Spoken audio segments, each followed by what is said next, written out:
இப்போ நம்ம கேக் தான் செய்ய போறோம், வாங்க செய்யலாம். இப்போ நம்ம 2 கப்பு மாவு தான் போட போறதுக்கான மெஷர்மெண்ட் தான் நான் இப்போ சொல்லிட்டு இருக்கேன்.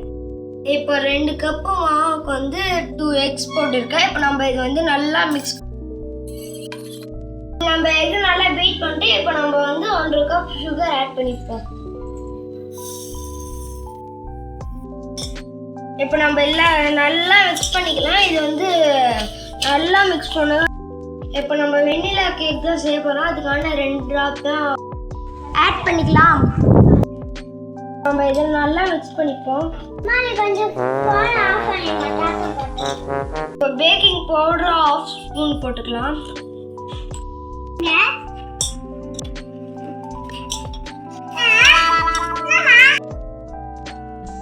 இப்போ பேக்கிங் பவுடர் போட்டதுனால கொஞ்சம் நல்லா டைட் ஆயிடுச்சு. ஆனால் சுத்தம் கொஞ்சோண்டு எண்ணெய் ஆட் பண்ணிப்போம்.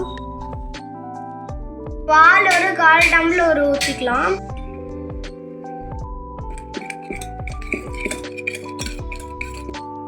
மித்த எல்லாத்தையும் நம்ம மிக்ஸ் பண்ணியாச்சு. மாவு மட்டும்தான் நம்ம இப்போ போடணும், வாங்க போட்டுக்கலாம்.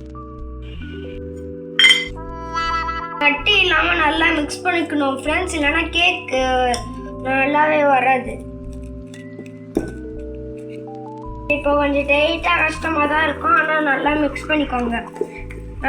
கவி என்ன செய்றீங்க? கேக் செய்யலாம். யார் செய்யறது? கேக் ட்ரேல ஃபர்ஸ்ட் கொஞ்சோண்டு கீ சைட்லலாம் தடவி வச்சுக்கணும். அப்போதான் கேக் எடுக்கும்போது கொஞ்சம் நல்லா ஈஸியாக வரும், இல்லைன்னா ஸ்டிக்காக இருக்கும். இப்போ கொஞ்சோண்டு மேதம் டெஸ்ட் பண்ணிக்கோங்க. மாவோட திக்னஸ் நல்லா இந்த அளவில் இருந்தால் தான் கேக் நல்லா சாஃப்டாக வரும். ரொம்ப திக்காக இருந்தால் இன்னும் கொஞ்சம் பால் ஆட் பண்ணிக்கோங்க. கேக் ட்ரேல இப்போ நம்ம இதை ஊற்ற போகிறோம். இப்போ நம்ம இதை ஊற்றலாம். கடிகாரமான பாத்திரத்தை வச்சு நல்லா ஃப்ரீ ஹீட் பண்ணிக்கோங்க. கேக் மிஷரை உள்ள வச்சு க்ளோஸ் பண்ணிக்கலாம். கேக் ரெடி ஆயிடுச்சு, ஆறுனதுக்கு அப்புறமா எடுக்கலாம். கேக் நல்லா ரெடி ஆயிடுச்சு. நம்மளுக்கு இப்போ பிடிச்ச மாதிரி டெக்கரேஷன் பண்ணிக்கலாம். டேஸ்டியான கேக் ரெடி.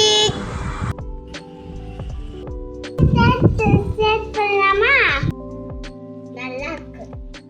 எப்படி இருக்கு? சூப்பரா இருக்கு. சூப்பரா இருக்கு. எப்படி இருக்கு? வீடியோ பிடிச்சிருந்தா லைக் பண்ணுங்க, ஷேர் பண்ணுங்க, சப்ஸ்கிரைப் பண்ணுங்க. பாய்.